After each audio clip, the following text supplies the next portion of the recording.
South ఇండియాలోనే అతి తక్కువ ధరలకి రత్నాలనందించే ఏకైక సంస్థ 6JVR. Welcome to Suman TV. భారత ఉపరాష్ట్రపతి ఎవరు? అందరి నోట చాలామంది పేర్లు వినపడుతున్న లక్ష్మణ్ గారి పేరు ముందు వరుసలో ఉందనుకోవాలా.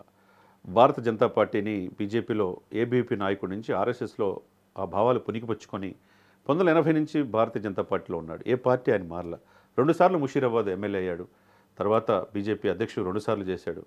ఆంధ్రప్రదేశ్లో ఇటు తెలంగాణతో మంచి సన్నిహిత సంబంధాలు ఉన్నాయి. దీంతోపాటు ఓబీసీ జాతీయ అధ్యక్షుడిగా దేశవ్యాప్తంగా ఓబీసీలని బీజేపీ వైపు మరల్చడంలో ఆయన సక్సెస్ అయ్యాడని అనుకోవాలి. ఇంకోవైపు parliament committee, affairs committee, election committee చాలా కీలకమైన విధానపరమైన నిర్ణయాల్లో మోదీతో పాటు 11 మంది ఉండే టీంలో ఆయన ఉన్నాడు. అటువంటి వ్యక్తి ఎందుకు ఉన్నట్టుండి ఆయన పేరు వచ్చింది అంటే ఆ పార్టీ పట్ల ఆయనకున్న చిత్తశుద్ధి, పార్టీ లైనప్ను దాటకుండా ఆయన బీజేపీ కోసం, బీజేపీని దక్షిణ భారతదేశంలో విస్తరించడం కోసం ఆయన చేసిన కృషి మనం తెలిసిన అంశమే. మరి అదే సమయంలో ఆయన కోరిక ఏంటి, ఆయన అభిమానుల కోరిక ఏంటని, ఆయన సెంట్రల్ మినిస్టర్ అవుతారని చాలామంది భావించారు. కానీ రాజ్యసభ సభ్యుడిగా అంతకు మించి పార్లమెంట్ కమిటీలో ఉన్నాడు కాబట్టి హ్యాపీగానే ఉంది. కానీ ఇంకో 3 సంవత్సరాలు సెంట్రల్ మినిస్టర్ అవ్వచ్చు అని చెప్పి చాలామంది అభిమానులు కోరుకుంటున్నారు.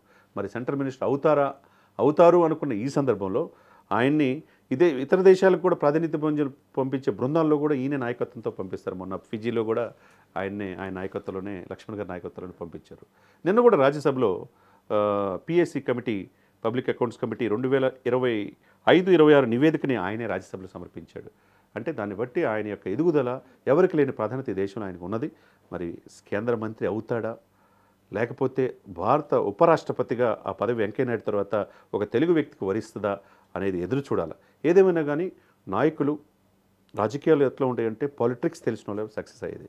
అందులో పాలిటిక్స్ రాజకీయాలను వంట పెట్టుకొని డబ్బే పరమావధిగా పనిచేయకూడదు, కుటుంబమే ముఖ్యంగా పనిచేయకూడదు. ఈ దేశం కోసం, పార్టీ సిద్ధాంతాల కోసం పనిచేసి ఆ భావజాలంతో ఉన్న వాళ్ళే సక్సెస్ అవుతారు.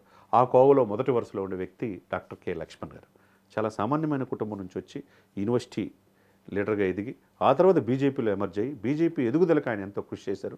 ఏదేమైనా కానీ ఆయన పదవులకి వని తెచ్చే వ్యక్తి కాబట్టి మరి భారతదేశానికి ఉపరాష్ట్రపతిగా మరో తెలుగు వ్యక్తి అవుతారా, లేకపోతే కేంద్ర మంత్రిగా అవుతారా, ఆయన ప్రాధాన్యత ఎలా ఉండబోతుంది అనేది మరి కొద్ది రోజుల్లో తెలిసే అవకాశం ఉంది.